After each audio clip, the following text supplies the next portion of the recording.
Hey guys, what's up? Today we're gonna go over deadlifts, how to do it, how to program for it, and how to avoid some of the mistakes I've seen people make over the years when they're first learning the movement. In regards to the tips and programming, the first thing I'll say is try not to use straps when you're first learning the movement. Try to avoid using gloves. When you add gloves to the equation, it increases the amount of effort your hands have to do to wrap around the bar. So it's creating more space, so it hurts your grip. And don't rush the straps. I know straps look very popular now, but I've never used straps. I feel like I haven't hit a weight yet, or I haven't hit a level yet where I need to use the straps to where I'm feeling super fatigued or run down or anything like that. And it also affects your grip strength. As your deadlift increases, your grip strength will grow. So don't try to force don't force it. Back to being that, don't force things, don't rush it. Don't force this issue, because if you go to straps and of course your back and your legs can handle more weight, but your grip can't, it doesn't matter, because if your grip can't handle it, that means you can't deadlift it, because I don't know any federation that allows you to use straps outside of World's Strongest Man during a deadlift session. So make sure you just deadlift with your hands, use chalk, try to avoid straps, avoid gloves. Bare hand is always the best. I know it might not be comfortable. And then there's also the hook grip method when it comes to gripping the bar, where you wrap your thumb around the bar, then you grab it with your fingers, or you do the alternate grip, or you do the overhand grip. I always tell people to do the overhand grip for your warm-up sets, and for as long as you can, until it starts to slip out of your fingers, because it will feel like it's rolling into your fingertips. That's when you switch to an alternate grip, whichever one feels better. You could mess around with the alternating grip and just mess around with it so you don't get used to it. I prefer to do it this way. I've never had any issues when it comes to the alternate grip.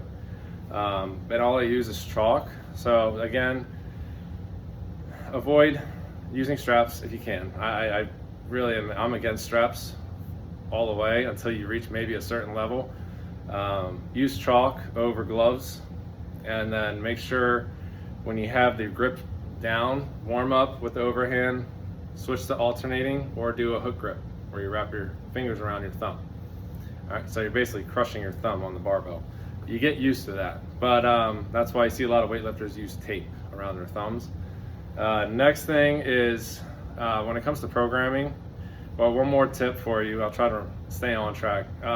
One more tip is when you're learning the deadlift, make sure you take your time, like getting used to the movement. Don't rush the weight. As soon as you rush the weight, that's where injuries happen. It's your lower back, your lats, groin, anything like that. So the deadlift is another exercise that will humble you quickly. So make sure you take a good month or so to kind of practice the form if you've never done it before, and worry about doing good quality sets and reps with 8 reps, 3 sets to 8 reps with a moderate weight. Maybe go as heavy as 5 reps, but nothing too seriously heavy until you're comfortable with the movement.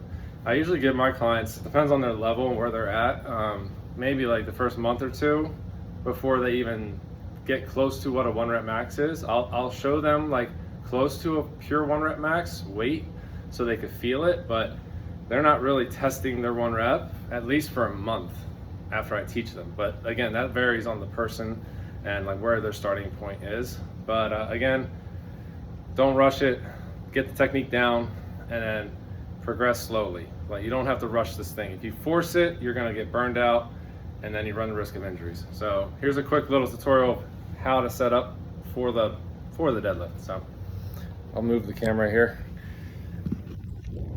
Try to get everything in the shot for you. Maybe one day I'll get a fancy camera for you. So all you're gonna do, move this out of the way. So all you're gonna do, here's a normal setup. The bar is gonna be right over your shoe line. So here, you see me in the mirror or in the view? That's where the barbell is gonna line up. So when you look down, that's all you see. You see the barbell is covering your shoelaces. So probably closer to where the knot is on your shoes. So that's how close you stand to the bar. Once it's set up, you're gonna set it like this, grab it, it's gonna be right here. See how my hips are down, chest is up, eyes are forward. This is the starting position. I'll simulate it more with the weight. And then all you do is, once you get this position set, you stand up all the way. Make sure you stand up all the way. And then you're gonna bow like you're in karate. So So all you're gonna do, as you're looking straight, hips back, you bow, then bend your knees. So that's kind of the full range. Hips back, you bow until the bar passes your knees, that's when you bend. So this is kind of full speed how it'll look when you're doing a deadlift. As you can see, the deadlift bar is pretty close to the shins. It's not too far away. Avoid the bar being out here when you first pull. The further that bar is from your center of mass, the more you're going to feel it in your lower back and run the risk of exerting extra effort to get the weight up. So keep that in mind. That's a quick tutorial with the bar so you can kind of see it in full range. Next thing is the full setup. So let's say you have weights on the bar, it's ready to go, you're going to do your first warm-up set. One quick tip is that you can do a warm-up set with an empty barbell. You've seen weightlifters do it for their movements. You can do the same thing with a deadlift. So some people do a deadlift simulation with just an empty barbell. They'll do rows, something to kind of loosen up their back.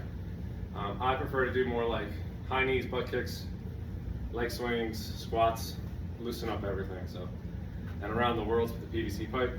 But for the first set, you're doing your first warm-up set, you're going to walk up to the bar, about an inch or two away from the bar. It depends on the person. Bar's about an inch or two away from you, from your shins. They don't need to be touching, but you don't want them to be this far away, because then when you go to grab it, the bar is literally past my toes right now. And as soon as I pull like this, I even just felt it. It's just, you feel it right in your back. So keep the bar close to you. And then all you're gonna do, get your feet set, reach down with one hand, then the other, hands just outside your shins. It's more your preference of where you want to place your hands and where you want to place your feet. Depends on how your frame is. Get a good grip. Once you do, you bring your hips down and then you look forward. I tell people to look forward, especially when they're first learning the movement, just because it helps them to flatten their back. So once you're set up, you stand all the way up. Make sure you stand all the way up, but don't do this. Don't do anything like that where you hyperextend. Stand up nice and straight, and then as soon as you go down, remember, you're bowing like you're in karate. So you kick the hips back, bow past the knees, then bend. All right. So this is how it'll look full speed when you're first walking up to the bar. Feet are about an inch away, or shins are about an inch away from the bar. Reach down, hips down, eyes forward, shoulders back, pull up, stand all the way up, kick the hips back, bow till the bar's past your knees, and then down to the floor. So this is kind of how it will look full speed. The goal is to keep it close to your center of mass. So that's a quick little tutorial of how to do the deadlift. Again, I'll try to get a better camera down the road that maybe rotates with me as I move. But those are the main things of what you want to do when you're first setting up for the deadlift. And then the next tip I would tell you is, I've seen people do this all the time. So you don't want to, I'll grab the bar real quick. Try to keep, like I said before, I'll try to keep these videos uncut, just so you're part of it, like you're in the studio with me. So I've seen people do this. They'll bend their knees first. When you do that, the bar will land too far away. So don't bend at the knees first. It's a common mistake that people make. You're not doing anything wrong. That's just you trying to process hips back, bow, then touch the floor. So it feels robotic at first, which is totally normal. So just remember, it just takes a little practice. Do it with an empty barbell until it clicks. And then all of a sudden, then you start adding a little bit of speed and try not to overthink it. A lot of people overthink this, especially when they're first learning the movement. So just take your time, breathe, don't rush it. That's why I say don't rush the weight. Wait till you're comfortable until you add weight. Now when it comes to Programming, if you're a beginner, I would do 3x8, 3x5 with something in that range of like 60-70% of your 1 rep max. Keep it light, moderately, like heavy, nothing too heavy. I don't want you going holy crap, because you'll know when it's a heavy barbell and you're doing deadlifts. So I would just deadlift once a week. I've always deadlifted once a week. I tried doing 2 days a week of deadlifts, but with the squatting I do and everything, it beat me up. So once a week seems to work, and the deadlifting is taxing enough that you don't need to overdo it.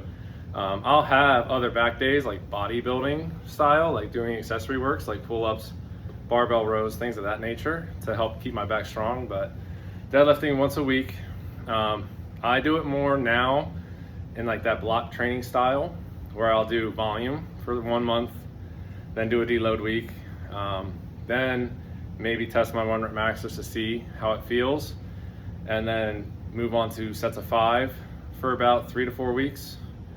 The sets of 8 are in between that 60-70% range. Sets of 5 are in that like 80% range.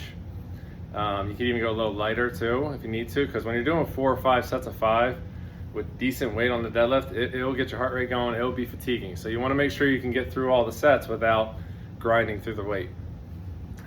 After a deload weeks, of course, real quick, are just throw in some deficit deadlifts, throw in something different, or just skip the deadlifts altogether and add an extra squat day, or just do an extra bodybuilding back day where you're doing barbell rows or something like that. So that's for sets of 5, but after the sets of 5, I will do 3x5, 4x5 when I'm feeling really good. It's rare I do 5x5 on deadlifts because it's so taxing, especially if you're doing the right percentage. The next thing I would do after that second deload week is do triples and do like a 3x3 at 85 to 87.5%. Probably start at 85%, and then after 3 to 4 weeks of that, progressing the weight based on how I feel. But usually, let's say you're bumping it up 5 to 10 pounds a week. If it's feeling really good, then you're going to bump it up even more, but that's just by feel and how your training's going. Once you're done that, you can either go right into a 1 rep max test, or give yourself another deload, rest, recover, strengthen your legs, do other things to strengthen your back, and then test your 1 rep max. So that whole progression will give you about 12 weeks in between. So that's what I was saying. When you're doing these movements, you don't have to, that's why I say to test your 1 rep max every 4 to 6 weeks. I'd say probably closer to 6 weeks, but that's like an example of more of a 12-week kind of plan where you're doing 3 weeks deload, 3 weeks deload, 3 weeks deload, and then test your 1 rep max. So that's kind of a good little base of how I do things. It's kind of how I do things now. And one thing I would add when it comes to like other accessories to help you get used to heavier weight, because my max is right now like 525. It's been there for a while. I've worked my way back up and down over the years just due to fitness goal changes, slight injuries that set you back a little bit, so you don't want to deadlift too heavy, things like that over the years, because crap happens. But my max deadlift is 525, but I'm noticing now I need to incorporate just a little bit more once I get up to that point. Maybe add things like where you're holding a heavier barbell than your 1 rep max, so your grip strength gets used to it. A lot of people like rack pulls. I think squats and possibly deficit deadlifts. Deficit deadlifts at a 1 or 2 inch height, nothing any higher, you don't need that. And make sure when you're doing those deficit deadlifts, you're not going super heavy. Just keep it at like 60% at first, because it's a different range of motion. But those 2 movements, holding a heavier barbell so your body understands, like for me, what does 550 feel like? If I've never touched 550, my grip and everything has to be like aware of what it is. So just holding a barbell that may be 20 to 30 pounds heavier than your 1 rep max, that can help your CNS kind of get firing for it. So then when you do test your 1 rep max, you're a little bit more prepared. And then your deficit deadlifts can help you become more explosive off the floor. I'm not a big explosive lifter, so things like that help me. And then also make sure you do like lower body plyometrics, upper body plyometrics. Not a ton like you're an athlete or anything, but just like the basics, just so you have a little bit of explosiveness still in you, because we need to stay explosive when we're doing these lifts. But outside of that, like that's the kind of the basics I would do. Deadlift once a week, I usually do block training. Don't rush it. A lot of people don't realize how heavy 3x8 at 60% or 70% of your 1 rep max can be. And like I mentioned in other videos, the percentages, don't rush it. 87.5% does not mean you do 3x5 at 87.5%, because 87.5% is your best set of 5. 85% is your best set of 6. 80% is your best single set of 8. 75% is your best single set of 10, and so on and so forth. So just remember, you don't go off of that for your multiple sets, all right?